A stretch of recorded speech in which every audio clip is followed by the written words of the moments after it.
It is Thursday, December 7th, 2023. This is another edition of Baseball Today. Who is that? You know My who I man. am, Chris. That's my man, Trevor Plouffe. I am Chris Rose, producer Dan, along for the ride as well. It feels like I haven't seen you since the end of the season when the Rangers were kissing the Commissioner's Trophy. Where you been? Dude, it's been a wild couple of weeks for me. I got sick, then I had some stuff to do. I was doing some charity in Las Vegas. That's why I got the hat on. I have been following you guys. Thank you to Jolly and to Biebers and to you, Chris, for filling in for me and making sure I could do these things. But I'm so happy to be back. I love talking ball with you. You know that. Yeah. And we got a lot of stuff to talk about. So right when I come back, bam, splash happens. Let's go, man. All right. Well, we missed you. Jolly and BBD did a great job, making all that great content down there at the winter meetings. Glad they had so much fun. It was Jolly's initial voyage. I know BBD was there last year in San Diego and I think years prior. So good for them. And good for all Yankees fans. It's why I'm donning the cap of that squad today. Juan Soto, Trent Grisham to New York for 5 players in return to San Diego, including pitchers Michael King, Johnny Brito, one of their top pitching prospects in Drew Thorpe and Randy Vasquez, and also the catcher Higashioka.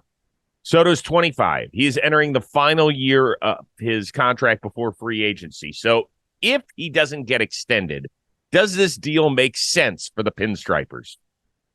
Obviously, that's not the best case scenario. They want to bring this guy in. They want to show him New York. They want him to fall in love with New York, a DR kid in the Bronx. They want this thing to be magical for him. So they have a chance to maybe flash some numbers at him to keep him there long term. Because I do believe that's the plan. Like, they want to see Juan Soto in pinstripes for the rest of his career. Now, is that going to happen during the season, or is he going to test free agency for real with Boris? It seems like that's probably what he's going to do. But I've said this before on the show, Chris. I think there are times where an organization needs to take a chance or needs to shine themselves up a little bit, especially if you're the Yankees. How many times have we said, and fans have said, like, over the last couple of years, let's start acting like the Yankees again. Like, let's not, try to win on the margins and win here, win there. Like, let's go get a proven major leaguer to put in this lineup with Judge. We've talked about it so much, and they did it, dude. And the price was high. I mean, there's some good pitchers there, and they gave up on them. And you know what? They kind of need some of those guys this year. They're going to have to fill that some other way. But I think there are times in an organizational's lifespan that they have to make a leap, and that's what the Yankees did. And getting Juan Soto in pinstripes is awesome for the brand, even if it is for just 1 year.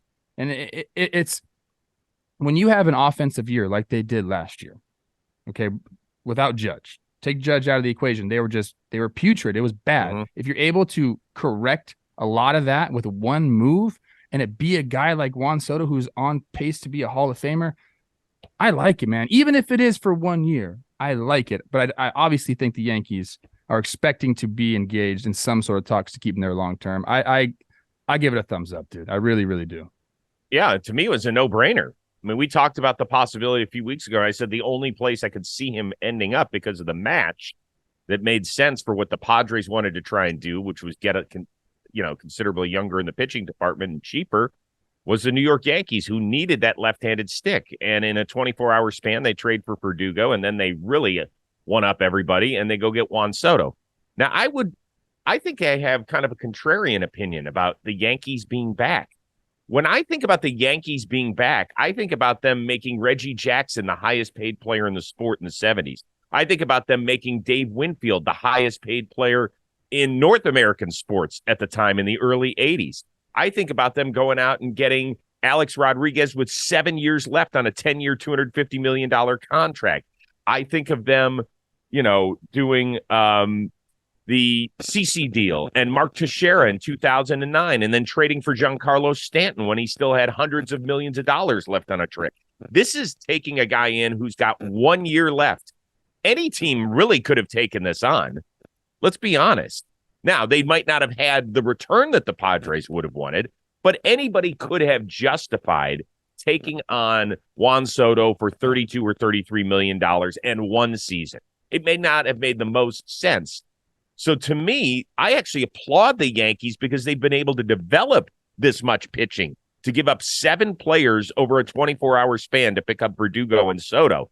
To me, I want to give them a pat on the back for that, not for being the big old spending Yankees, because that's not what this is. Yeah, but developing pitching and turning like kind of the organizational philosophy into that over the last couple of years, great. It got you this pitching to get Juan Soto, but your offense suffered because of it, because you weren't making those deals like you said. So now you're trying to remedy the fact that you didn't have that offense with Soto. I think it is a big move, Chris. This isn't like a little move. I mean, you talk about the self-imposed, I always have to say that self-imposed, tax thresholds and penalties that they have. I mean, this is going to cost them more than the $33 million that he's going to be making. It keeps them in that tier. There's a lot of things that go along with this that does make it a big money play for them. And I think they are taking a risk, because if you do have him for 1 year, great. Like I said, I do applaud the move, but the hope is Juan Soto for the rest of his career. And they should not be done this offseason. Like, no. I'm expecting them to go get a pitcher, maybe even Yamamoto, who they're rumored to be heavily involved in. That's, to me, is the Yankees. Yes. That's what I'm talking about. That's the next move. Yes. In recent years, for whatever reason, they haven't gone out and gotten Bryce Harper or Manny Machado or Corey Seager or any of those guys who would have helped this team. And what? Bryce Harper's a tough one for me. You got to go get that guy. Okay, right. And that's a tough one for me. Yes, from that standpoint, I understand why people are flexing their muscles and saying the Yankees are back. But I don't know. To me, that only really comes to fruition if they continue to spend this offseason. We'll talk about that momentarily. And if they're able to extend Soto. Like, are they going to be willing to walk out on that diving board and jump in a pool where they have to spend $500 million perhaps? Because he already turned down $440 from one team. So it might be up to $500. We don't know. And if he has a bang-up year in the Bronx, hell yeah, you better believe that price tag is going to go up. It's not going to be enough, in my opinion, to just say, hey, you want to wear a Yankees hat the rest of your career? Like, he doesn't have any tie to the Yankees. He might like the Yankees. He might admire them from a distance. He might enjoy the hell out of his season here. But we don't know what drives him moving forward. I think winning this year in New York and having a somewhat really special year will help that. But you're talking, you can't fix what is going on with the Yankees with just one move. I mean, it definitely helps. This is like a 3, 4, 5 step process. You got to take the first step, Chris, and they did in a massive way. Yes. By the way, very quickly on this, his numbers in San Diego were down considerably from his first 4.5 years in the big leagues with Washington. His batting average dipped 26 points. His on-base percentage, which was still over 400, was down 22 points. His OPS was down 73 points. Some people will say Petco Park had a lot to do with that. Do you have any concern with those dips in numbers at all? No, I mean, he rebounded and put up some really elite numbers. I don't even know when it started, after May or June last year. Yeah. He really got back to those elite levels. He's going into a walk year, people. This guy is going to be laser focused. And I'd expect those numbers to be, he's going to be a 900 OPS guy at least this year. Oh, I mean, he's a career, what is it, 946? 950, something like that, yeah. Yeah, it's insane. And by the way, this is all, even if it is for 1 year, and we're not going to know for a while, because I think at this time next year, he'll be the biggest free agent available. I don't expect him to get extended during his time during the season. Garrett Cole's 33. Judge is going to be 32 next year. Giancarlo Stanton, who I don't know what the hell they're going to do with him, is 34. Can we talk about that for a second? Yeah, they need to make some. Right. They need to shuffle some things around. Yes. Yes, because Trent Grisham isn't just a throw-in. He automatically becomes far and away their best defensive outfielder. Okay. So if you play this out and people are like, yeah, he could be a late inning defensive replacement. So that means you're taking Verdugo out of the lineup when Giancarlo Stanton is the DH, most likely. On days where Soto's the DH, this isn't that big a deal. But on days where Stanton's the DH or somebody else is the DH, you've got to make some moves here. We have to also remember one other thing, that the game is played by human beings. So for people to say that Alex Verdugo is going to be fine with whatever role he has, that's an everyday ball player, dude. One thing he doesn't do is miss games. So you think he's going to be okay with what? He's been an everyday ball player, but there are some platoon-ish issues with him. I mean, he's not a lefty masher by any means. I think that's what they will do. If they decide to keep Judge or put Judge in center field, and then you put Verdugo in left, Soto in right, or vice versa, whatever. Yes, I think you have Trent Grisham come in probably for Verdugo at the end of games. I think they're fine with that as long as Stanton's DHing. But you still have Jason Dominguez and other guys who are knocking on the door. So like there's a crunch here, a roster crunch that something is going to go down. I believe that. Would you say adios to Giancarlo Stanton? Would you eat money and just say, hey, listen, dude, we don't have a spot for you? Because they've got too many guys that, I mean, DJ LeMahieu can't play the field every day. And then you're going to have to DH Soto at some point. You're going to want to get Judge off his feet. Like, after the year that he had last season and what Brian Cashman said about him, does it make sense? Or you just bite the bullet and say, see ya? I don't think you release him or do anything like that. I think you could maybe try to eat money and trade him. That's definitely a possibility. I don't know, man. I just have this. I guess I just have an image of Stanton of carrying a team because he can when he's healthy and he's performing well. But there's a lot of bodies there for not enough positions. So you have to figure out what's the best way forward. And if they're, trying to add more payrolls, sometimes you got to cut somewhere else. Maybe it's a Stanton trade. I think a lot of teams would be open to it if the Yankees ate some money, and then now you're only paying X amount for Giancarlo Stanton. You're taking a risk there. I think there'd be a lot of suitors for that. I don't know what the return would be, but it's a way for them to shed payroll with getting something back. Exactly. I think that's the way it goes down eventually, if you ask me. So there's still plenty of moves to be made, even after picking up Soto and Grisham and Verdugo over the last 24 hours. Where does New York stand in the pecking order of the American League East and the American League overall?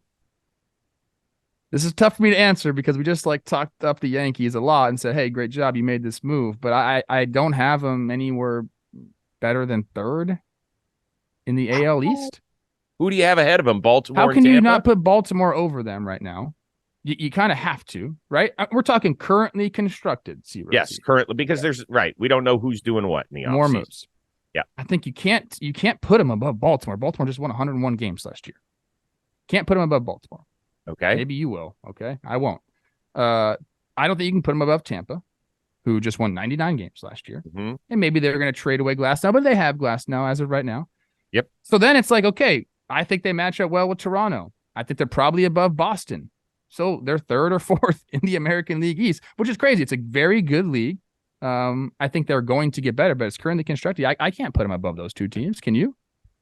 No, because I look at the back end of their rotation and the question marks. I mean, I'm sorry. Do we automatically think that Carlos Rodon is going to bounce back to his year in San Francisco and his last one with the White Sox? So. I mean, they need him to. But if he doesn't, he was hurt half the year. And then when he came in, he was horrible. He was horrible. So is this going to be one of those contracts where we look at it and say, we don't know. We don't know, because it's not like there's more question marks with his career overall than answers. The high points have been very high, but the guy almost quit baseball because he was non-tendered by the White Sox. And I get it with all the injuries he had. So we have to see. That's curious. I do want to know what Nestor's all about still. He's coming off an injury-plagued season. And then the back end of their rotation is question marks. Now, they can answer those easily, whether it's Yamamoto or they go elsewhere. We hear that they talk to Chris. Oh, they had. Yes, absolutely. Yeah. If you give up 7 pitchers over 2 days, your depth is going to get tested. It just is. And the Yankees, with the exception of Garrett Cole, have had a lot of guys who just haven't been healthy. So you can't say, well, if we do this and if we do that, you need to go do it. And that means going. Is Yamamoto a must for them?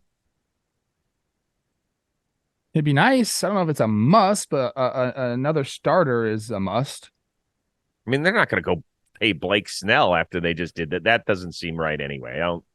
I don't see Blake Snell. I mean, Yamamoto's going to demand just a high contract as Blake Snell. So higher. Yeah, higher. So they have to address it some way, whether it's via trade, whether it's via free agency. I'm curious. I think they want Yamamoto. I think that's probably the number one goal right now. And if they did that, and we're talking about the Yankees are back. Exactly. That's when I would shift my thought process. to that, to being back to being the Yankees. That's a big deal for me. Where do I have them? God, I'm such a bad man for saying I think I need Baltimore to show me again. Oh my God. We did this all last year, see, Rosie. Me and you did this all last year, questioning and questioning and questioning. And Gunnar Henderson's like, you guys are stupid.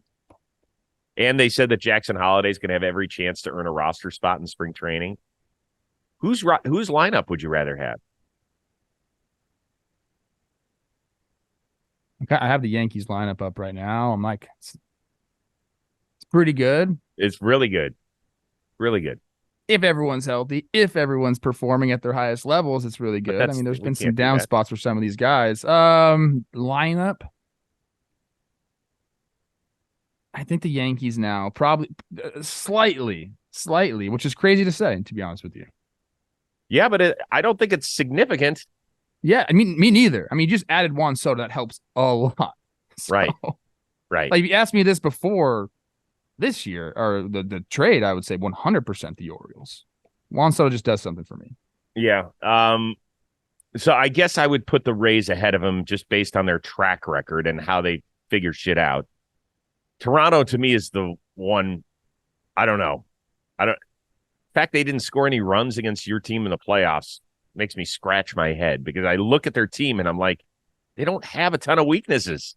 They've got a really good rotation. They got guys that can just mash. They got guys that can hit for average. They have athletic dudes. Like, I expect them to be better. I put them right with the Yankees right now. Yeah, me too. Right in line. Somewhere there, yeah. It's going to be fun. All right. So if you look at the records last year, the Yankees finished 82-80, I believe, which was the same exact record as the Juan Soto-led San Diego Padres. So why do we think it'll work with Soto in New York, even though it really didn't in San Diego? And they had a ton of talent too. Well, I think I'm just banking on Soto being him from the get-go, which will help out in the win-loss department with the Yankees. But also, remember, I think San Diego was much better than that record indicated. They had some weird stuff going on last year. I believe 9-23 in one-run games, yes. 2-12 or something like that in extra innings. Like, if you just average those out to 500 ball, we're talking about a 90-plus win team. So, like, it was just a weird season in San Diego last year. They lost ball games at a rate that they probably shouldn't have lost ball games. So I think, just thinking that way, the Yankees, I think it was an anomaly last year in San Diego. I think we have another question coming up here about them. I think the Padres, we saw the worst of the Padres. I really do believe that last year. Yeah, and I don't know. I expect it to even out, I guess. I don't know. I've talked a lot about chemistry and bad mixes, not bad guys, but bad mixes with teams. We saw it with the White Sox over the last couple of years.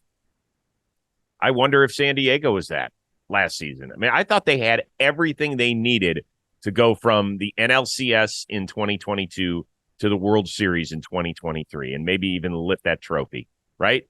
I mean, go look at the lineup they frickin' had. They brought back Tatis after the first 3 weeks of the year. They had Machado, they brought in Xander, Jake Cronenworth, solid baseball player.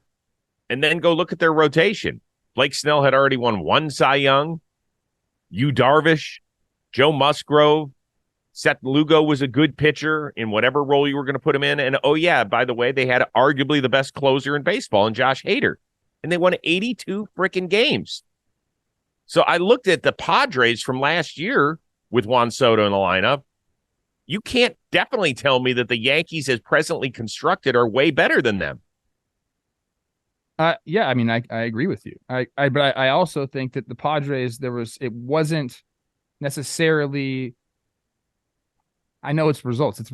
It is what happened, but I think it was just more of an anomaly year than anything. Mm-hmm. Like with what I stated in the one-run games and the extra inning games, I don't think we've seen anything like that in a long time. No, you're right. That's right. And sometimes you have a bad season. And I don't know if I agree with you on like the clubhouse chemistry type thing. I talked to some guys who said it was all good there. So I'm saying I don't know. I said I'm wondering out loud, because when you have that much talent and you're a .500 baseball team, you're looking for reasons that shit went wrong. Soto was the only everyday ball player that had an OPS over 800. Forget about 900, over 800. Here's what I'll say. Maybe there are times, and again, like this is me just kind of talking out loud or thinking out loud. Excuse me, talking out loud. Sometimes you got a bunch of dudes now who are just earning a lot of money in that clubhouse. The drive factor has to now come from just like straight up gut and heart because you've made it. And if you just expect things to keep going as like just doing it the same thing and expecting like better results or the same results, that doesn't always happen in the big league. So they have to take a look at themselves in the mirror and say, what did we do wrong last year? Was it, hey, we weren't preparing like when we were hungry for victories or a paycheck? If that's the case, you got to get back to that because you can't just do what happened last year. Like something has to change, whether it's the tenacity or the work ethic or whatever it is. You got to get back to that being like a hungry ball player, a baseball rat type situation. And it's hard to do that when you got $35-40 million coming your way every single year. That has to come from within. They got to find that somehow. See, Rosie. All right, so let's continue to focus on the San Diego Padres a little bit. Because of this deal, they end up saving about $40 million in arbitration money between Soto and Grisham. They stockpile a bunch of young arms, many of whom will be on the 2024 opening day roster. Here is AJ Preller on the Titanic shift. Again, like putting impact, A-lane, perennial all-star, Hall of Fame type player. Those are you like when they're acquiring those type of players for sure. Yeah, it's very difficult to make a deal where we're trading a player the caliber of Juan Soto, but if we did that, we wanted to make sure we shored up a bunch of needs. We were able to get some depth with quality. I mean, I think we'll talk about it, I'm sure, but Michael King, Drew Thorpe, just to name two, we think really highly of these guys. All right, is this a mini rebuild on the fly in San Diego, or is it still a true contender? I think they're still a true contender. I think that they had to make a decision, and I think they did the right thing, to be honest with you. I mean, if they weren't going to lock up Soto, which they weren't, they can't, basically. They needed to go out and trade him, and they thought this was the best package. And a lot of times, for teams, pitching is king, dude. And how about that pun? Pitching is king. I like that. So they did what they had to do. I mean, there was other financial implications of this. There's something called a debt service ratio that you have to be in compliance with Major League Baseball, that the Padres had to shave some money to get back to that. So they knew payroll wise that this move needed to be made, or some move to get that money off the books needed to be made. And, when you're looking at a guy like Juan Soto, who's in his walk year, it is tough, like he said, to trade a player like that, especially they get up a lot. Like thinking about it now, like, you gave up a lot to get Juan Soto over. Hell there. yes, I guess you it's did. Juan Soto and Josh Bell.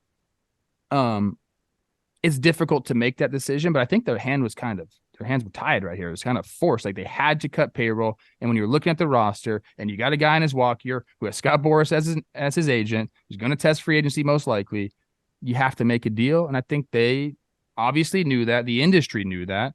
And this was the best deal for them. Okay. I get that. So I don't think you didn't answer your question. I didn't answer your question. I did. I think they're still a contender. I said Okay. that. So I did answer the question. I don't think this is a mini rebuild. No. Are they better than the Diamondbacks, whom we'll discuss in a moment? I mean, they just added a big piece. I would put them on the same level. Yeah. Okay. I do. Are they better than the Dodgers? Dodgers need to make some moves as currently constructed. Yeah, I put all those three teams on the same level, which we're going to talk about. Okay, so I that do, makes Chris. them The Dodgers have a massive pitching problem right now that they need to address. Yeah. So to me, the interesting thing is going to be to see what they do with the dollars they just saved in San Diego. Their TV contract situation is an ungodly mess. We know that at the end of last year, they had to take out a line of credit just to meet payroll. That can't happen again. You just talked about what was that thing that you called it with baseball debt compliance? Service ratio. Okay, and that service ratio. Okay, using these big terms on me again. So I don't know exactly where their finances stand, but the people I've talked to in San Diego fully expect them to be adding payroll. They need to, right? Whether it's the back end of the rotation, They need to find some outfielders, right? Are they going to go get Lee from Korea? We'll see. That's what we keep hearing, is that he's going to be their new center fielder, because right now it's Tatis and 2 empty spots, in my opinion. Dude, the Cronenworth deal was horrible for them. God, just thinking about it. You can't just be giving money away, goo gobs of money. Come on, what are we doing there? And they need some back end of the bullpen help. So we'll see. To answer your question, I think right now they feel like an 85 win team. I don't think that's enough to win a division, but I think that they could get into to the Phillies. They're fine. Yeah, right. I think they will compete for a wild card once this roster is completed. So it's terrible because you ended up getting Juan Soto and giving up possibly your shortstop of the future and a guy that certainly could help you in the rotation. And I don't know what Hassel's going to turn into. He hasn't quite made the strides they thought he would in DC's farm system yet. And then you end up selling him 80 cents on the dollar, I guess. Probably. When could they have gotten more from? Last year? At the break? Yeah, possibly. Maybe. I think that I honestly think they did a good job. It feels like it. I mean, I like Michael King. He's the only one we've really seen on a consistent basis. We saw Brito at times and Vasquez a little bit. And Drew Thorpe reads great. I mean, he reads unbelievably well. There's another reason why King, I think, was a very valuable piece for them because they view him as a starter now, and he ended up starting games for the Yankees last year. But, he was mostly a reliever. And now, because in arbitration you have all the platform years, his dollar amount is going to be matched with that of a reliever and not necessarily a starter. So, he's capped at whatever it's going to be. Yep. He's not going to make more than $10 million even in his final year of arbitration because of all the innings he logged as a reliever. So, it's valuable. Mm-hmm. It'll be interesting. I feel for Padres fans, though. That sucks, man. I know what it's like to have to give away your best player. It's not. They got a lot of stars there, though. The stars aren't their problem, man. Stars aren't their problem. They need to round out that roster with serviceable, kind of not fillers, but you got to round the roster out. Their stars did not hit like stars last year. Yeah, they need that. That's what I'm saying. You got when you're freaking making that money, Rose. There's a lot of things that come along with that you want to do and experience, but you got to get back to baseball rat, because if you don't, this league is too fucking good, dude. It is the difference between the two sports that I cover. If you get paid like here in the NFL and you produce like here, you end up there. But in baseball, if you get paid here and you produce here, there ain't nothing they could do. So you have to produce. It's very simple. Or you end up just the guy with a big contract. All right, last one. Passett says that Erod to the Diamondbacks, 4 years, $80 million, with an option that could take it to almost $100 million. That's a vesting option in 2027 for pitching just 150 innings. So are there fewer questions about the Arizona Diamondbacks than the Los Angeles Dodgers as we sit today? Yes. I will say that definitively, yes. There are fewer question marks with the roster. I still don't know whose roster I'm taking as currently constructed. I think the Dodgers make some massive moves here. I think we all expect that. But I don't know if they need to do much else. They've kind of, I think their offseason might be done if you're the Diamondbacks. Maybe a reliever here or there, maybe something. But, I mean, their lineup is pretty much set. Now, all of a sudden, you got a three-headed monster at the top of your rotation, plus Brandon Pfaadt, who, we saw him during the playoffs do his thing. We're looking at a team now that's kind of set. They have their back end of their bullpen. They have their rotation. They have their lineup. So question marks, I would say they have less question marks than the Dodgers for sure. Doesn't mean they have a better roster or going to end up with a better roster or whatever. But as of right now, I would say 100%. They have their team. This is their team. We saw what they can do when they get hot. I like it. And they got their manager locked up. They've got their budding superstar in Corbin Carroll. They added Eugenio Suarez, which I think is, a nice piece for them, depending on where he is in this career. Last year, we spent a lot of time, at least I did, questioning whether or not the Diamondbacks were a serious second half contender because, sure, Gallen and Kelly, great. Who's going to pitch the other 3 days? And quite frankly, they didn't know. I mean, let's remember, Brandon Pfaadt was a huge question mark when they gave him the ball in the postseason. And he ended up lighting it up because he certainly didn't do that during the regular season. But now they're hoping that that's who he is moving forward. And if so, you have got 4 really dependable starters heading into the year. And that's more than I can say for the Los Angeles Dodgers because I don't know what that rotation looks like. There's way too many question marks. So the answer is yes. And great job by the Diamondbacks organization to not just say, okay, well, we made it this year. That's good enough. They went out and spent some dough. They picked up more payroll in the Suarez deal, and that's the way you got to roll. Reward your fans. And Erod's a lefty, so now you add that element to your rotation. Like everything, this was, I guess I didn't. This makes so much sense. I don't know why I didn't really have this like in my brain. Diamondbacks going out and getting Erod. I thought somebody else would try to go snatch him, but they did it, man. Yeah, it was good. And by the way, remember when he turned down the trade to the Dodgers and everybody said, well, that's going to affect his money. Now, some people said to me last night on Twitter when I made that point, they're like, well, $20 million a year isn't that big a deal for a starting pitcher. It's like for a guy who's about to turn 31 with a career ERA over 4. I don't know. $80 million over 4 years sounds pretty good. And I believe something like 10% saved in taxes. Plus, he's going to have a shot at $100 million over 5 years. Like, I don't know if 3 years ago I was thinking of Eduardo Rodriguez as $100 million pitcher. He had one season where he was a strikeout dude, but he's coming off his best ERA plus of his career. I don't know. I think he did pretty well. I think he did well too. And I'm looking him up real quick because I want to say like he's just an innings eater as well. I want to get it up in front of me. Okay. So. 34 games started in 19, 31 and 21, and then last year 26. Okay, so maybe not the innings eater I expected to see, but nonetheless, great job by Arizona. Very quickly, just Jeimer Candelario late on Wednesday night signed a 3-year, $45 million deal with the Reds, which means that a team that has a ton of position players, somebody's hitting the road. Somebody's hitting the road for pitching.